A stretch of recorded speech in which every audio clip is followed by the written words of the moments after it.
Hi everyone and welcome back to the Crafty Yellow Camper, and today I've got another video with some more retiring products to share with you. There are some really good discounts on at the moment. Things are selling out and it's not long to go until the new catalogue launches on the 4th of May. So if you are interested in purchasing some of the items that are retiring, don't leave it too late. Okay, so we're going to use the Vintage Tools set today. I really like this set. I have a lot of men in my life that do woodwork, and this has been a really useful set for me, and I've used it lots. I just haven't remembered to share the cards that I've made. So yeah, this is what we're going to use today. There aren't any dies, unfortunately, so this is fussy cutting. If you've got something like a scan and cut, then you can always stamp the images, scan them in, and then die cut them using your scan and cut. But to be honest, I've got a scan and cut, but I find it quicker just to get a pair of snips out and cut around them. They're not really particularly difficult shapes to cut out. Okay, so this is the card we're going to make. Now, this was my prototype and I've made a few tweaks to it, and I'll explain those tweaks as we go along making the card. I keep seeing on the internet lots and lots and lots of these lattice cards or pallet cards. I've seen ones that cross over, and I thought the pallet card idea was a really good way of using these stamps. So that's what we're going to do. So first things first, I've got a piece of crumb cake DSP, no, cardstock. Excuse me, my brain's a little addled today. And what I've done is I've cut half of an A4 sheet if you're in the UK or Ireland, in half if you're in the US or Canada or anywhere else that uses a slightly different size. It's just half lengthways. Okay, and I can see here that my trim blades need replacing. So a little top tip for you here, I just keep a little emery board on my desk, and if you find that you get any sort of frilly edges on your cardstock when your trimmer blade needs replacing, rather than wasting the piece of cardstock, you can just take an emery board and very lightly sort of sand those frayed edges away, unless the frayed look is what you're going for, in which case leave it alone. Okay, so I've used the wood grain embossing folder. This is a current folder and it is going over into the new catalogue, which I'm really pleased about because it's one of the ones I use quite a lot, especially on men's cards. So yeah, what I've done is I've put it in the embossing folder that way with the Stampin' Up logo on the front, and I've folded the back of my card round underneath the embossing folder before I've run it through, and that can make it quite tricky to run it through, particularly if you've got bowed plates. So try and remember when you're using a die cutting machine or a stamp and emboss machine, whatever machine you've got, to turn your plates so they stay flatter. Okay, now what we're going to do, I'm going to bring in my trimmer and we're going to cut this card up to make our lattice or palette. And what we need to do, we need to cut off half inch strips. Now I've seen lots of these cards on the internet and I've watched some demonstrations and they've all been great cards, but this is just the way that I found it easiest to do.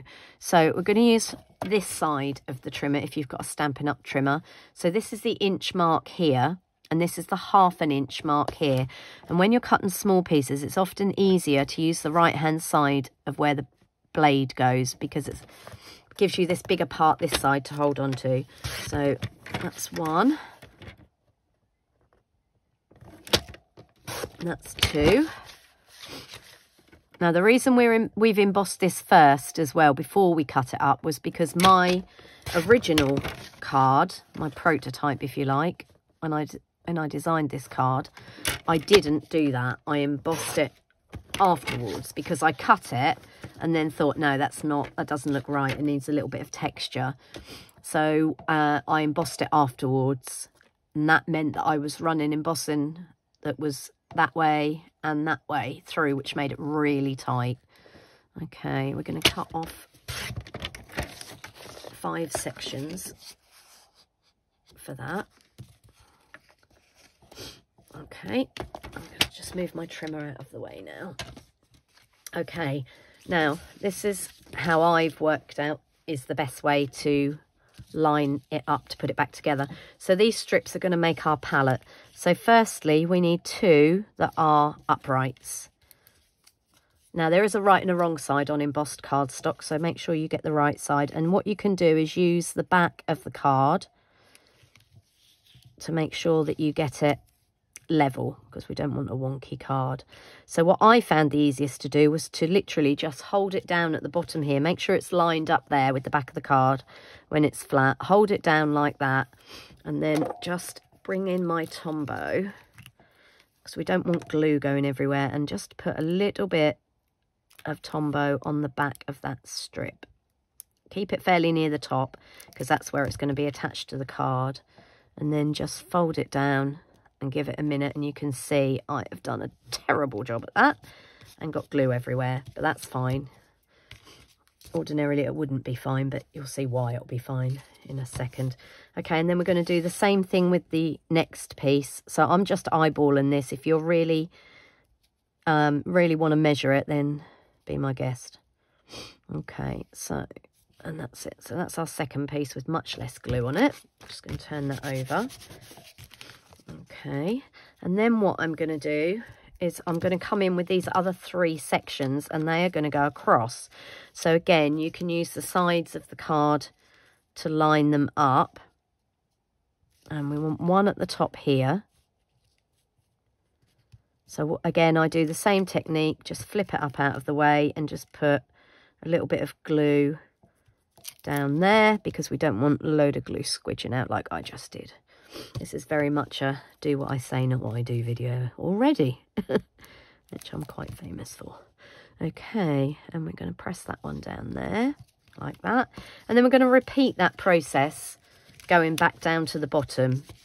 Okay, now I find it easier to do my top one, my bottom one, and then that makes it easier to line up where the middle one needs to go.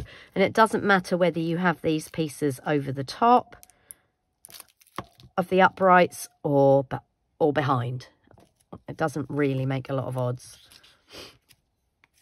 I just find it's easier to stick them on top because you've got not so much moving around. Okay, and then the same with this one. Just making sure I've got that the right way around, and we want that sort of fairly equidistant between the others. And then again, oh, missed the glue there. I'll have to bring that down a little bit. Okay, and again, as I said, Tombow multi-purpose glue dries clear, but it does dry tacky, so it can be repositionable. So if you do get any squelch out, like I have done up here, wait for it to dry, and then you can get a glue rubber on it. Okay, and just for those of you that might have noticed that I always put my glue away upside down, I use a little jam jar. These are the little Wilkin & Sons Tiptree jams that you get if you go for an afternoon tea in the UK, or you can buy a mixture of these if you happen to live near a Tiptree shop, which I'm lucky enough not to live too far from one. Very nice afternoon teas they do. And I just use that to stand my glue in that way up, because it's predominantly, I can't remember the last time I used the wide end. It's predominantly the fine end I use, and that just makes sure that the glue's at the right place when I want to use it, especially as they're getting empty. Okay, so that's the basis of our card. Okay, and now what we're going to do, we're going to work on the decorations. So the first thing I'm going to do, I've cut a piece of Whisper, no, I keep calling it Whisper White, Basic White, that is just slightly smaller than the width of the card. So this is cut at 10 centimetres down the length. And what we're going to do, we're going to do some stamping to make ourselves some background papers, because there never were any papers that went with this. And so I'm just going to pull out a selection of the tools. So first of all, we've got a hammer. And if, when you're using them, if they're a little, so this one, if I was just to stick that on there, it does just about fit, but I find it easier, especially if it's a stamp that's going to overhang the edges, just to put it on diagonally. It doesn't make any difference to how it stamps. So we've got a hammer. I've got a chisel. What else are we going to go for? I think we'll have some nails, because you need nails with a hammer. And what else should we have? We could have a plain, or we could have a clamp. We've already got the hammer, the chisel and the nails. I think we'll go for the plain. And we're going to do sort of a One Sheet Wonder-esque thing. Okay, I'm just going to put that on. Now, if you've ever bought any of our kits, these are the blocks that come in our kits. They're not as deep as a standard Stampin' Up! Block, and they only come in this size because most of the stamps will fit on that you get in it. Well, all the stamps you get in a kit will fit on it. But they're really handy when you've finished your kits. Pull them out and put them with the rest of your blocks. You also, with our kits, usually, if it's a stamping kit, you get the stamp set, you get a block, and you normally get at least one little mini ink. Oh, I think I've got some here I can show you. Yeah, so here we go. This is a little Night of Navy one. And these are really handy if you're crafting on the move. I keep mine out of my kits because I've usually got the larger ink pad in the colour that's in the kit. So I keep my little ones for when I'm out and about in my camper van, because obviously they take up a lot less room. They're also really good for using on the Stamparatus when you don't want to get a ton of ink on the plate. Which makes me reminds me to tell you that sadly the Stamparatus is also retiring, and I think in some markets has already sold out. Okay, so I'm going to just randomly stamp. When you're doing a random stamp, it's always best to start with the biggest stamp. And don't forget to stamp off. So I've just got a piece of scrap paper underneath here. And I'm just randomly stamping with my plane. Now you can see there, I've caught the edge of the stamp. So just be careful when you're stamping. And then we're going to go for a chisel. And you'll notice that I'm not stamping right the way down this piece of cardstock. That's because I don't need to. I am going to go a little bit further down because whilst I'm recording this video, I'm also cheating and making up some kits. So I'm going to go a little bit further down with our plane so that I've got enough patterned cardstock to put into my kits as well. So let's put the chisel across there, and we'll have one across there. And when you're doing this kind of technique, it's just a matter of sort of thinking, well, where will that shape fit, and filling in. So we're going to come in off the side, I think, with the hammer there, and a similar thing at the top. And you don't have to have everything everywhere. Now, one thing I am going to do, I'm going to bring in my basic grey just for the nails, just to add a little bit of different colour. And again, if you find it easier, turn your cardstock. Don't try getting your arms in funny positions, you know, to stamp those screws. I turned the cardstock round, whereas if I'd left it there, I'd sort of be trying to squeeze myself around in unrealistic positions. So make life easy for yourself.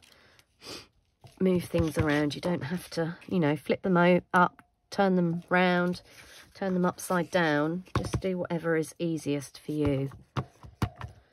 Okay, we're going back in with another hammer down there. Just making sure I had actually stamped, inked that up in the brown. Okay, and what haven't we had down there? We'll have some nails. Oh, yeah, no, right, that is the right one. Have some nails down there. It doesn't really matter if you overlap, to be fair. I'll go another plane, and then I think we'll be far enough down. Okay, just fill in some bits in there. And while I'm that far down, we're going to need some bits to cut out to go on the front of our card. So I'm just going to stamp down the bottom here, and these I'll cut out. I'm going to stamp a plane and a hammer, hopefully, she says. We can get that in there, hopefully. A plane, a hammer, and I'm sort of hopeful of getting a chisel in. somewhere, but we may have to bring in another piece of cardstock for that. Oh, might just about squeeze it in there. Yay, look at that. Okay, so let me just close up these ink pads because I know what I'm like for getting messy. Okay, and I'm just going to flip my paper over because I've already got that side really gluey, putting the card base together. Okay, let's move those out of the way. So what we need to do is we need to cut this down, and this is going to fit over here on the top of our card. And that's why I said not to worry too much about the fact that we've got this